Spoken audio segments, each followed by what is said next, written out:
Hi guys! Welcome to my channel. Please like and subscribe for more videos. Ikinuwento ni Alison kay Greta kung gaano ito kamasamang tao si Riley, kung ano na pagmamalupit ng ginagawa ni Riley sa mga employees niya. Nagtanong si Greta kung may ebidensya ba siya. Ang sagot ni Alison, oo naman. Kaya ipinakita niya kay Greta ang pangalan ng mga tao na pinagmamalupitan ni Riley.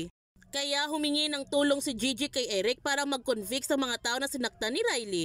Ang sabi ni Eric para makasuhan at makulong si Riley. Ang sabi ni Gigi tama at maaasahan ba niya ito? Samantala, nagsisimula na nga sila na hanapin ang mga taong sinaktan ni Riley para pagbayaran ni Riley ang ginawang pagmamalupit sa kanila, at ang una nilang hahanapin ay si Lily Badayaw. Maswerte naman sila ay nahanap nila kagad ang lola ni Lily Badayaw. Ito na kayang simula sa pagbagsak ni Riley?